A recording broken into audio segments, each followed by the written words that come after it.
गुरु भगवान के शुक्राने हैं। ये लगभग बात होगी 1940 या 1950 की। एक वाइट मोटर कंपनी अमेरिका में, तो उसमें तनख्वाह बढ़ाने के लिए स्ट्राइक हो गई। 2500 लोग काम करते थे। उस सारे के सारे काम छोड़कर गेट के बाहर इकट्ठे हो गए और नारे लगाने लगे। कंपनी का जो चीफ इंचार्ज था, प्रेसिडेंट बोलते हैं वहाँ पे, यहाँ पे सीईओ बोलते हैं, चीफ एग्जीक्यूटिव ऑफिसर। तो वो जो था उसको गुस्सा नहीं आया, उसने डांटा नहीं, बाहर जाके चीखा चिल्लाया नहीं, अखबार में कुछ नहीं निकलवाया, कोई जल्लाद वाली बात नहीं करी। उसने वहाँ के पेपर में ये निकलवाया, क्योंकि वो बात तो सुनते नहीं कोई उसकी, तो उसने अखबार में निकलवाया, एडवर्टाइजमेंट निकला वहाँ के पेपर में कि हम धन्यवाद देते हैं वाइट मोटर कंपनी के वर्कर्स का, जो बहुत एक अच्छे तरीके से पीसफुल वे में जिन्होंने स्ट्राइक की है, अपने टूल्स रख दिए हैं, औजार रखकर गेट के बाहर चले गए हैं और वहाँ धरना दिया है, धरना दे रखा है और वो तनख्वाह बढ़वाना चाहते हैं। कोई उन्होंने शोर शराबा नहीं किया, कोई तोड़ा फोड़ी नहीं की, कोई प्रॉब्लम नहीं की, तो हम उनके बहुत शुक्रगुजार हैं। उसके बाद उसने अगले दिन सुबह एक गेट के पास ही एक गाड़ी आके रुकी। वैसे खुला हुआ होता है ना, सामान होता है जिसमें ट्रक टाइप का होता है छोटा, उसमें सामान होता है। तो उसमें बास्केटबॉल और बैट बॉल, बैट, गेंदें, तरह तरह की चीज़ें, बैडमिंटन के सामान, खूब सारे सामान उसमें लगे हुए थे। तो लोगों ने पूछा भाई ये क्या है? तो उन्होंने कहा आप इसको ले लीजिए और खेलिए, बाहर निकाल लीजिए, ये आपके लिए फ्री में है। तो रे किसने भेजा? बोले मालिक ने भेजा है।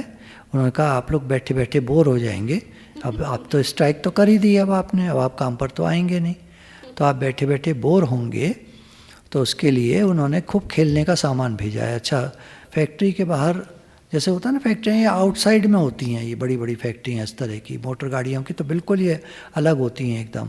तो जंगलात होते हैं इनके आसपास, या मैदान होते हैं, खेत वेत होते हैं। तो खूब खेत वेत थे वहाँ उधर, तो बड़े खुश हुए वर्कर्स, अरे लाओ खेलने को मिलेगा। सब बैट बॉल लेके भागे, चीज़ें लेके भागे इधर उधर इधर उधर। फिर कुछ उसने झाड़ू और वो पेन कूड़ा उठाने के और वो सब ला के रख दिए और गेट खोल दिया गया। तो अब जो बाकी बचे थे जिनको खेलना वेलना नहीं आता था, उन्होंने कहा ये क्या मतलब हुआ, गेट खोल दिया गया है फैक्ट्री का और ये झाड़ू और यहाँ पर ही लगा दी गई हैं फैक्ट्री के बाहर। बोला जो चाहें अंदर जाना फैक्ट्री की, क्योंकि आप तो बैठे बोर हो रहे हैं, सब काम मत करो, आप काम पर आप हो नहीं, पर आप यहाँ आए हो धरना देने के लिए, आपका टाइम वेस्ट हो रहा है, आपकी एनर्जी वेस्ट हो रही है, आपको गुस्सा आ रहा है, आप जाओ अंदर जाके झाड़ू वगैरह लगाओ, सफाई करो, कंपनी की आप ही की कंपनी है। जब आप लौटोगे काम पर, और लौटोगे तो हो ही, जब वो हो जाएगा सेटलमेंट, तो आप काम पर आओगे, काम पर आओगे तो आपको अपनी कंपनी बिल्कुल साफ मिलेगी, चमकती हुई, जगमगाती हुई, खूब वो मिट्टी का तेल और तरह तरह की चीज़ें सफाई करने के लिए, पॉलिश, ये वो चीज़ें लगी हुई थी वहाँ पर। तो कुछ लोगों ने उठना शुरू करा, धीरे धीरे झाड़ू उठाई, ये लिया वो लिया, कुछ और उठ गए, चला यार कुछ बेकार बैठे बैठे, इससे तो कुछ सफाई कर लो। तो उठ करके बात तो ठीक है, कुछ कानाफूसी शुरू हो गई। अच्छा, ऐसी चीज़ों में एक आध उनका आदमी भी रहता है, तो वो क्या करता है, यार क्या कर रहे हो बैठे बैठे बोर बोर, चल यार मैं चल रहा हूँ, मैं आगे चल रहा हूँ, मैं चल देखते हैं, चल सफाई करेंगे। कुछ खेल में भी इसी तरह, चल यार बैडमिंटन लगा, यार बैडमिंटन मेरे को आता, कोर्ट लगा, वो बांधे, बांस खड़े कर, बांस सब थे, बांस खड़े करे, 2 नेट बांधा, फटाफट शुरू हो गए 2 जने। अब उन्हें देख के मेरे सारे वो वहाँ खेल लग गया बाहर एक तरफ। 2500 वर्कर था। अच्छा, घर बैठ के क्या करेगा वो, आदत होती है फैक्ट्री पे जाने की, बीवी लड़ेगी घर पे तो चाहे हाँ किसी की हो यार, अमीर की हो गरीब की हो, बीवी सबकी लड़ती है। तो वो आके अपना जब वो बैठ गए बाहर, तो सब कोई खेल में लग गया, कोई सफाइयों में लग गया, कोई ये कोई। शाम की तरफ फिर बाहर आके सारे इकट्ठे हो गए, नारे लगाने लगे। तो इनका वकील आया, बोला देखिए 1 हफ्ते के अंदर मैं आप लोगों का सेटलमेंट करा सकता हूँ, और यकीन जानो मैं आपकी तरफ से बोलूँगा। अब आप पहले ये बताओ आप चाहते क्या हो। लोगों ने अपनी डिमांड बोलना शुरू। उसने कहा ऐसे नहीं, मैं क्या कहाँ तक सुनूंगा, इतने लोग बोल रहे हैं। उसने कहा एक आप लोग लिस्ट तैयार करो, पर्चा, आपका जो यूनियन लीडर है वो पर्चा तैयार करे और वो मेरे को कल मिले, मैं कल शाम को फिर आऊँगा। अब तो उम्मीद बहुत बंध गई उनकी। अगले दिन जो ये गाड़ी आके खड़ी, सब खेलने के लिए तैयार, अंदर झाड़ू लगाने को तैयार, चमकाने को तैयार, एकदम कि भाई उम्मीद की किरण नज़र आ गई। उसने कह दिया कि मैं आपका सेटलमेंट करा दूंगा। शाम को फिर वो आ गया, सब लोग बैठे, एकदम बैठ गए पंक्तियों में, कोई शोर नहीं। लीडर आया, उसने कागज़ पकड़ाया, उसने पढ़ा, ये डिमांड्स हैं आपकी 8 मेन जो थी। बाकी उसने कहा ये तो देखिए ये तो कोई डिमांड्स नहीं है, ये तो वो है, आप धीरे धीरे करके होएगा, लेकिन आपकी मेन डिमांड ये है 8। आपको तनख्वाह ज़्यादा चाहिए, ये जैसे करके उसने बता दी। बोले सब ठीक है ठीक है ठीक है ठीक है सब, जब हाँ ठीक है हो जाए और 2-4 चिल्ला रहे हो ठीक है जी, उन्हीं के आदमी होते हैं वो। अब वो ठीक है जी चिल्ला रहे हैं तो बाकी कौन बोले फिर, भाई कह तो रहा है पर हमारी तरफ से ही बोल रहा है वकील, अब क्या उसमें आवाज़ उठाना।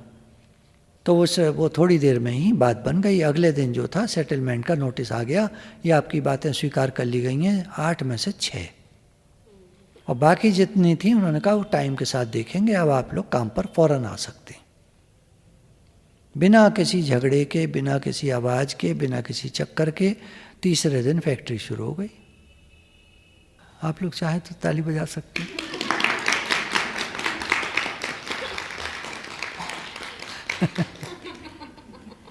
तो यह है फ्रेंडली अप्रोच, मित्रता से काम बनाना। हम लोग घरों में कैसे काम बनाते हैं, तो डांटने से शुरू में, अगर आप गर्मा गर्मी में, अगर वो मालिक निकलता बाहर, नालायक हो तुमको जेल में बंद करा दूंगा, पुलिस बुलाओ, ये करो वो करो, गई बात महीने भर की। लड़ाइयाँ हो जाती फैक्ट्री में। मारुति में क्या हुआ था वहाँ पर गुड़गांव के उधर मानेसर में, वहाँ लड़ाइयाँ हो गई, फैक्ट्री में आग लगा दी, जगह जगह दंगा हो गया, ये हो गया, एक आदमी मार दिया, पता नहीं क्या किया था, ऐसे कुछ हुआ था। बहुत घेराव कर लिया इनका मालिकों का और ऑफिसरों का, बड़ी बुरी स्थिति हो गई थी, पुलिस वुलिस आ गई बहुत। तो इसने देखिए कैसे करा। शुरू में वर्कर एकदम से लड़ाई झगड़ा कभी नहीं करता है। आवाज़ जब उठनी शुरू होती है तो धीरे धीरे शुरू होती है। चिंगारी होती है पहले, वो चिंगारी धीरे धीरे आग पकड़ती है एक जगह। ऐसा नहीं होता कि पूरे में आग लग जाए एकदम, वो आग लगनी शुरू होती है। वो आग लगते लगते लगते लगते फिर वो पूरा जंगल आग में लपेट में आ जाता है। ये क्रम है। स्ट्राइक ऐसे वर्कर से एकदम से ऊधम नहीं मचा देते हैं कि एकदम एक रात में दंगा हो गया, ऐसे नहीं। बात शुरू होती है, सुनते नहीं है मालिक लोग, और शुरू होते होते होते होते तो जब बात बिगड़ जाती है तो विकृत रूप में सामने आती है, तब अखबारों में और मीडिया में और सब आएगा, वहाँ दंगा हो गया, वहाँ दंगा हो गया। दंगा ऐसे थोड़ी होता है एक दिन में, दंगे की वजह होती है, दंगे का टाइम लगता है। ये समझ में आ रहा होगा, साइकोलॉजी है तो बहुत सिंपल, जैसे मैं बोल रहा हूँ आप पकड़ रहे होंगे, हाँ ऐसे ही होता होगा। और क्या, ये थोड़ी रातों रात दंगा हो गया। अब मियाँ बीवी भी झगड़ा अचानक होता है, वो तो 20 साल से शादीशुदा हैं, तो वो तो अचानक, वो तो सारा बिल्डअप चल ही रहा है उनका, 20 साल से चल रहा है उनका, तो वो तो जरा एक सेकंड लगता है उनको लड़ने में। तो फैक्ट्रियों में ऐसे थोड़ी होता है, वहाँ तो धीरे धीरे झगड़ा शुरू होता है, धीरे धीरे बात बिगड़ती चली जाती है। और जहाँ के जो सुपरवाइज़र बढ़िया नहीं होते, ऐसे ये सब पढ़े हुए नहीं होते, वहाँ लड़ाइयाँ हो जाती हैं। अब एक दूसरा केस है, एक किराए पर 2 कमरे के अपार्टमेंट होते ना, 1 BHK बोलते, तो वही वहाँ बाहर बहुत महंगे हैं, यहाँ भी अब तो महंगे हो गए, दिल्ली में कहाँ मिलते हैं, 10,000 में 1 BHK का बड़ी मुश्किल से मिलता है। तो वो इंजीनियर एक था, तो उसने सोचा कि ये रेंट जो है 10,000, 15,000 मेरी पे है, 10,000 मैं रेंट में दे देता हूँ, बड़ी दिक्कत है, क्या करना चाहिए। तो उसने सोचा मैं लैंडलॉर्ड से कहूँगा, मकान मालिक से कहूँगा, वो माने ना माने, क्योंकि मैंने सुना है कि लैंडलॉर्ड बड़ा खसीस और बड़ा झगड़ालू किस्म का है, मानेगा नहीं जहाँ तक है। वो तो उन दिनों ही कोर्स कर रहा था यही पॉजिटिव थिंकिंग का। तो उसने लिखा, मिस्टर स्ट्रॉब,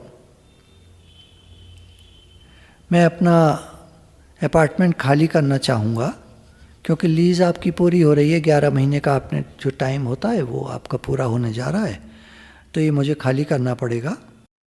हालांकि अंदर में ब्रैकेट में लिखा है कि मैं नहीं खाली करना चाहता था क्योंकि आपको सारा सामान शिफ्ट करो दूसरी जगह, यही करते रहो बार बार, लेकिन मैं यहाँ रहना चाहता हूँ, मैं यहाँ रहना चाहता हूँ, खाली नहीं करना चाहता। और उसके ऊपर ये एक और बात कि रेंट भी कम कराना चाहता हूँ। लेकिन सिचुएशन मैं जानता हूँ कि होपलेस है और लोगों ने भी ट्राई किया था लेकिन कुछ हो नहीं पाया। मैं एक कोर्स भी पढ़ रहा हूँ जिसमें मुझे पैसे देने पड़ते हैं और मुझे पैसे की दिक्कत है, और मैं एक साधारण इंजीनियर हूँ, तनख्वाह मेरी कम है और मैं आपको इतना दे नहीं पाऊँगा, तो आप मुझे सजेस्ट करें कि मुझे क्या करना चाहिए। उसके साथ मैंने जो मकान मालिक था उसके बारे में जो भी अच्छी बातें जानता था वो मैंने तारीफ उसकी लिख दी, तारीफ लिख करके, और फिर उसके बाद लेटर मैंने उसको भेज दिया। आज दिन तक उसको ऐसा लेटर किसी टेनेंट ने नहीं लिखा था। जो भी गया था झगड़ा करके ही गया था या उससे डांट खा के गया था। इससे तो कोई बात हुई नहीं थी क्योंकि महीने पर रेंट देता था, बस दिक्कत हो रही थी वो, उसने उसको कुछ नहीं कहा था। लेकिन अब क्योंकि 11वां महीना आ रहा था तो अब उसने लेटर लिखकर उसको भेज दिया। मकान मालिक जो था उससे मिलने आया और कहता है, आपने इतना अच्छा लेटर लिखा है मुझे कि मुझे मजबूरन आना पड़ा आपसे मिलने के लिए। आपसे पहले करीब 14 किराएदारों ने मुझे लेटर लिखे हैं जिसमें उन्होंने बदतमीज़ी लिखी, मतलब बदतमीज़ी से लिखा, या तो रेंट कम करने के लिए लिखा, या ऊटपटांग बातें लिखी, या हम घर खाली नहीं करेंगे ऐसे मुझे धमकी दी, या कुछ कुछ कुछ कुछ ऐसी बातें करते रहे वो, जिसके कारण मैंने उन्हें तुरंत निकाल दिया। लेकिन आपने इतना बढ़िया लेटर लिखा है और अपनी बात लिखी है, अपनी प्रॉब्लम लिखी है और मेरी तारीफ लिखी है, ये तो उसने नहीं लिखा है, मतलब समझने के लिए है, तो मैं आपके लिए रेंट थोड़ा सा कम कर सकता हूँ और आप रहें एक सेशन और, मतलब 11 महीने और। तो उसने पूछा, भाई आप कितना दे पाओगे? तो मैंने अपनी बात रख दी आगे, जैसे 8,500। तो थोड़ी देर तो वो नहीं माना, थोड़ी देर तो वो सोचता रहा, कुछ कहता रहा, ये तो बहुत कम हो जाएगा, इतना तो नहीं है रेट तो अब इस समय 10,500 है, 8,500 का मतलब है 2,000 का नुकसान, 11 महीने आप रहेंगे 22,000 का नुकसान, तो ये तो बहुत दिक्कत है। तो वो जो है वो बराबर बहुत ही सॉफ्ट वे में दैन्य भाव से बात करता रहा। उसके बाद जब ठीक है ओके हो गई तो वो मकान मालिक पूछता है, कुछ और काम कराना चाहोगे आप फ्लैट में, कुछ और सुविधाएं लेना चाहोगे? ठीक है ना, ये फ़र्क है। दुनिया में लोग एकदम गर्म हो जाते हैं अगर वो किसी चीज़ से कोई चीज़ चाहते हैं, नहीं चाहते हैं। जैसे वो फैक्ट्री के वर्कर्स ही थे, उनको डील करने का तरीका, एक किराएदार है उसको डील करने का तरीका, या मकान मालिक है उसको डील करने का तरीका, तो हम लोग एकदम गर्म हो जाते हैं क्योंकि भन भन भन भन अंदर हमारे चल रही होती है, हम अपनी बात को कहना नहीं जानते। ये मैंने समय के साथ सीखा कि अपनी बात को कहना आना चाहिए। अब हर एक कोई तो अच्छी तरह से नहीं कह सकता, लेकिन एक चीज़ हर एक कोई सीख सकता है और वो है नम्रता। हर एक कोई बोल सकता है, इसमें कुछ नहीं सीखना है, नम्रता से बोलने के लिए कुछ नहीं सीखना है, बस एक भाव रख के आगे बढ़ जाओ कि मुझे नम्रता से अपनी बात कह देनी है। अब आप नम्रता से बोल रहे हो तो सामने वाला कैसे लड़ेगा? तो वो फिर बात को समझेगा। जैसे मानो मेरे अंडर में 10 लोग हैं, मैं अचानक आया और मैंने देखा वो 10 लोग बातें कर रहे हैं, अपनी अपनी टेबल छोड़कर काम नहीं कर रहे हैं, बातें कर रहे हैं। अब मैंने उनको उठा के डांट दिया बहुत ज़ोर से, वो डर गए, ठीक है, और मैं चला गया, वो अपने अपने काम में लग गए। लेकिन उनके अंदर डिसिप्लिन नहीं आएगा, डिसिप्लिन नहीं आएगा। वो जब मौका देखेंगे, गए हुए हैं, सो रहे हैं, कुछ है, ये है, वो है, यहाँ पर नहीं है, वो फिर बातें करने लगेंगे। और जैसे ही मेरे आने का टाइम होगा वो सब अपने अपने काम में लग जाएंगे। ये डिसिप्लिन थोड़ी हुआ। तो अगर मैं कोशिश करके उनको प्रेम से समझाऊँ, हालांकि आजकल प्रेम से भी लोग समझते नहीं हैं, जो अगर उन्हें शैतानी करनी है तो करते हैं लोग, पर फिर भी एक तरीका है, प्रेम से समझा के देखना चाहिए कि प्रेम से समझाऊं तो शायद उनके अंदर डिसिप्लिन बढ़ेगा। उनको मैं इज़्ज़त दूं, उनको जो ऐसी ज़रूरत है, उनके इच्छाएं पूरी करूं, थोड़ी बहुत जैसे जितनी कर सकते हैं, और उनके वक्त पे काम आऊं, और एक अच्छा एनवायरनमेंट हो काम करने का। हर समय गुस्सा, लड़ाई झगड़ा, डांटना, है ना, ऐसे मतलब होते हैं, सब जगह होती है ना, अलग अलग होती हैं। एक घर होता है जिसमें एक औरत होती है, वो सारा टाइम चिल्लाती है, बर बर करती है, ऐसे घर बहुत होते हैं, देखे होंगे आपने। कुछ घर ऐसे होते हैं जिनमें वातावरण बहुत अच्छा होता है, बहुत प्रेम होता है, माँ जो है बच्चों को बहुत प्रेम से पालती है, घर में भी प्रेम का वातावरण होता है, ऐसा होता है। कहीं कहीं लड़ाइयाँ होती रहती हैं, कहीं कहीं गाली गलौज भी होती है। एक पता नहीं कौन बता रहा था, एक शहर में एक सास जो है वो अपनी बहू को मारती है। ये भगवान, अरे भैया, कहाँ तुम्हारे कर्म बनेंगे, कहाँ जाओगे, कौन से नरक में जाओगे। मारते कभी नहीं है। आप कह सकते हो, अपनी बात को कहना आना चाहिए। इतना गुस्सा है अंदर में कि वो मारती है। बहुत सारी माताएं होती हैं अपने बच्चों को मारती हैं, बहुत सारी माताएं होती हैं कुछ कहती ही नहीं है, बच्चे बिगड़ जाते। सब तरह के घर देखे होंगे आप लोगों ने, सब तरह के घर होते। एक आइडियल घर कैसा होगा, जहाँ प्रेम का वातावरण होगा और सब डिसिप्लिन में होंगे, कहने में चलते होंगे। एक जापान में 100 लोगों के परिवार में अखबार वाला पहुंचा, पता किया, भाई इतनी एकता कैसे है, इतनी शांति कैसे है, इतना प्रेम कैसे है सब में। किसी एक का बर्थडे होता है तो घर के ही 100 लोग होते हैं वहाँ पर। कोई त्योहार होता है तो घर के 100 लोग होते हैं वहाँ पर। तो जाके पूछा तो उन सब ने एक ही बात कही कि हम जो ये हमारे दादाजी हैं सबसे बड़े, 104 साल के, इनके कहने में चलते। हमने डिसाइड कर लिया था बहुत समय पहले कि एक बार हम लोगों में लड़ाइयाँ होने लगी थी, वही जैसे होता है घरों में, मनमुटाव, और वो हमारे यहाँ भी होने लगा था। हमारे परिवार बड़े होने लगे थे, लड़कों की शादियाँ होने लगी थी, उनके बच्चे होने लगे थे, बड़े वाले लड़कों के बच्चे बड़े हो गए थे, उनकी शादियाँ होने लगी थी, इतना बड़ा परिवार हमारा होने लगा था, तो उसमें लड़ाइयाँ तो होनी थी।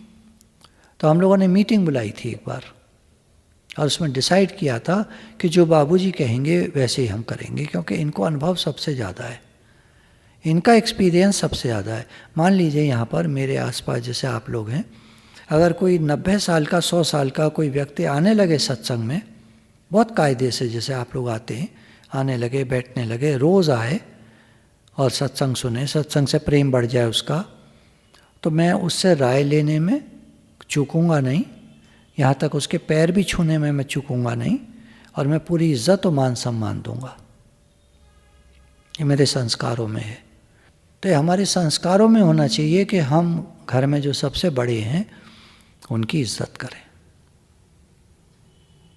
बड़ों के जो कहने में चलता है वो कभी नाकामयाब नहीं होता, उनका आशीर्वाद भी मिलता है, ये भी एक बात है। और उनका आशीर्वाद बहुत फलदायी होता है, क्योंकि उन्होंने अपने जीवन में बहुत तप किया होता है, तो उनके आशीर्वाद में बल होता है। अधकचरे लोग, 20 साल का, 30 साल का कोई आदमी हो, उससे कहो आप आशीर्वाद करो मेरे को, उसके आशीर्वाद से होगा क्या? उस खोखले के पास है क्या जो देगा? वो खुद ही खोखला है। अगर 90 साल का व्यक्ति हो जिसके जीवन में तपस्या होती है, माला जप करता हो, भगवान में लगा हो, उसके आप देखिए शरण में क्या मतलब, उसके झुककर देखिए उसके आगे। घरों में बुजुर्ग माँ बाप होते हैं, उन्हीं को कोई नहीं पूछता है। आप लोग माता जी लोग बुजुर्ग होती जा रही हैं, अगर आपके अंदर भगवत भाव होगा, आप नाम जप करते रहते होंगे, प्रेम का भाव होगा, सबके लिए करने को तैयार रहते होंगे, किसी से कोई एक्सपेक्टेशन नहीं, कोई कामना नहीं, कोई चाहना नहीं, अपने में तृप्त खुश, जैसे हफीज़ था, अपने में तृप्त और खुश, किसी से कुछ नहीं चाहिए, और माला जप करते रहते हैं, भगवान से जुड़े रहते हैं, और बोलते हैं तो मीठा बोलते हैं, कड़वा नहीं बोलते, बुरा नहीं बोलते, गाली नहीं देते, बुरी तरह नहीं बोलते। आपके पैर छुएंगे सब, पर आप तेज बोलते हैं, डांटते हैं, बुरी तरह बोल जाते हैं, इच्छाएं रखते हैं मन में, हमारा बेटा हमारी बहू पूछे, ये करे वो करे, ऐसे होती हैं इच्छाएं। आपसे नहीं कह रहा हूँ मैं, जो बुज़ुर्ग लोग हैं दुनिया के, अगर ऐसा है तो फिर तो कोई इज्जत नहीं करेगा। और अगर प्रेम का भाव है, किसी से कुछ नहीं चाहिए, नाम जप करते रहते हैं, मुस्कुराते रहते हैं, कोई आया उसका काम कर देते हैं, बहू सब्जी दे गई काट के रख देते हैं, जितना बन पड़ता है उतना कर देते हैं, बाकी टाइम में नाम जप करते रहते हैं, कुछ नहीं कहते, कोई डांटते नहीं, कोई बुरी तरह नहीं करते, देखिए कितनी इज्जत होगी आपकी। अब आप कह सकते हैं हम तो ये सब करते हैं फिर भी वो इज्जत नहीं करते हमारी। आप करते तो होंगे पर बुरा भी बोल जाते होंगे, कड़वा बोल जाते होंगे बीच बीच में, आपको पता नहीं चलता है, इसीलिए हमारी इज्जत नहीं होती फिर जितनी होनी चाहिए, जितना वो लोग पूछना चाहिए उनको, जितना हमारा मान सम्मान करना चाहिए उतना वो नहीं करते। हम किसी दुकान पर गए, हाँ जी भाई साहब 250 लड्डू चाहिए, बताओ क्या रेट लगाओगे। पहले कहेगा हर रेट फिक्स है हमारे यहाँ। आपने कहा वो जाके हमको 250 लड्डू चाहिए, ठीक है क्या पेमेंट हुआ, बिल्कुल ठीक है। अच्छा आपके यहाँ कितने वर्कर्स काम करते होंगे, हमें दिवाली का मौका है, मान लीजिए दिवाली का मौका है, दिवाली का मौका है, मन कर रहा है 100 रुपये सबको इनाम दें आपके यहाँ। पहले तो देखता रहेगा, ऐसा तो पहला आया है, ऐसा पागल तो पहला आया है। मतलब ये तो मैं मजाक कर रहा हूँ, लेकिन नहीं, ये एक अलग बात नहीं है। हर आदमी तो जाके ऐसे बोलता है, हाँ जी 250 लड्डू चाहिए, क्या रेट लगाओगे। हाँ लड़ने को आया है जैसे, तो बोली का बहुत है, बहुत ज़्यादा है। ऐसा मेरी कल्पना है, मुझे नहीं मालूम कितना सही है। पुराना जो पाकिस्तान से जब ये पंजाबी लोग सब इधर इंडिया आए, तो उनमें जो नम्रता थी वो देखने लायक थी, उनका जो प्रेम था वो देखने लायक था। मैं मिला हूँ ऐसे 2-4 लोगों से, बहुत प्रेम से बात करना, बिठाना, खिलाना, बहुत प्यार से पूछना, सर पर हाथ फेरना, वो क्वालिटीज़ जो उनमें थी वो आज है ही नहीं किसी में। जो आदमी मतलब बिल्कुल ऐसा हो जाता था कि जैसे एक होता है ना, हम आपके हो गए, आजकल तो कहते हैं हम आपके हैं कौन। वो वाली बात कह रहे हैं। कोई भी काम जब बनता है, कोई भी काम जो हम करते हैं, हम लोग जहाँ भी गए, अब जैसे पीछे जो जब मैक्लोडगंज गए थे, अपनी तारीफ़ नहीं कर रहा मैं, एक बात बता रहा हूँ। मैक्लोडगंज गए थे तो वहाँ पर जो होटल में हम लोगों ने खाना खाया, तो सारे वर्कर्स को, सारे उनके स्टाफ को रुपए दिए। तो जो अंदर बर्तन मांजने वाले 2 लड़के थे, तो उन्होंने बताया कि आज से 2.5 साल पहले एक क्रिकेट प्लेयर, क्रिकेट का स्टेडियम है काफ़ी बड़ा, इंडिया में कहते हैं हाईएस्ट क्रिकेट स्टेडियम है मैक्लोडगंज में, ऊंचाई पर, इतनी ऊंचाई पर एक ही स्टेडियम है, उसके बाद सब नीचे हैं तो क्रिकेट का। तो वहाँ क्रिकेट मैचेस कभी कभी होते रहते हैं। तो कोई होगा हिमाचल और दिल्ली के खिलाफ, तो दिल्ली का कोई वहाँ आया था बैट्समैन, वो रुका था उस होटल में, तो बोला वो 500 रुपये देकर गया था, उसके बाद आज 2.5 साल बाद हमको 500 रुपये का नोट फिर से मिला है इनाम में। तो देखिए कुछ लोग जो राइज करते हैं ना, उनमें इक्वालिटी होती है। जो क्वालिटी हमारे यहाँ गुरुजी हमारे दादा भगवान की दी हुई है, ये दादा भगवान तो फिर वो हो गए ना हाईएस्ट उसके लेवल के, तो उनके अंदर भी वही क्वालिटी, और जो और दुनिया में जो राइज करते हैं ऊंचाइयों पर जाते हैं उनके अंदर भी वही क्वालिटी होती है। आप चाहे स्पिरिचुअल लाइन में बढ़ें चाहे सांसारी लाइन में बढ़ें, उनके अंदर कुछ क्वालिटीज़ होती हैं, कुछ खूबियाँ होती हैं। वेटर को तो सब दे जाते हैं, 100 रुपये 50 रुपये 150 रुपये सब टिप कर जाते हैं, वेटर को सब दे जाते हैं, पर अंदर जो स्टाफ काम कर रहा है किचन में उसको कोई नहीं देता है। अभी तो समय थोड़ा बदल गया है, लोग मनी माइंडेड हो गए हैं। पहले जब हम जहाँ भी जाया करते थे तो वहाँ के लोग याद करते थे कि आप फिर कब आएंगे, आप दोबारा कब आएंगे, वो ये कहते रहते थे। वहाँ के मैनेजर लोग फ़ोन किया करते थे कि आप दोबारा कब आएंगे। तो ये चीज़ें मतलब इसलिए नहीं कि मेरे अंदर कोई खूबी है, मेरे अंदर थोड़ी, ये तो सारी खूबी हमारे गुरु की है। तो गुरु की खूबी को बता रहा हूँ कि एक क्वालिटी होती है जिससे लोग याद करते हैं हमको, और हमारा ये मकसद नहीं होता कि लोग हमको याद करें, मकसद ये है कि सबको हेल्प हो, सबकी हेल्प करने का भाव होता है। एक करुणा है, जो देवी संपदा का लक्षण है, उसके अंदर करुणा होती है, प्रेम। लोग यही सोचते रहते हैं मुझे क्या मिला, जैसे कल एक अनुभव में एक ये साधक कह रही कि मुझे जो है वो मेरी तनख्वाह कटनी थी तो 3 दिन की छुट्टी नहीं लगी, मुझे तनख्वाह ज़्यादा मिल गई, मुझे तनख्वाह ज़्यादा मिल गई, मुझे मैं तक सीमित है हर आदमी। मुझे क्या मिला, हम न सोचें हमें क्या मिला है, हम ये देखें किया क्या है अर्पण। गुरु भगवान के शुक्र।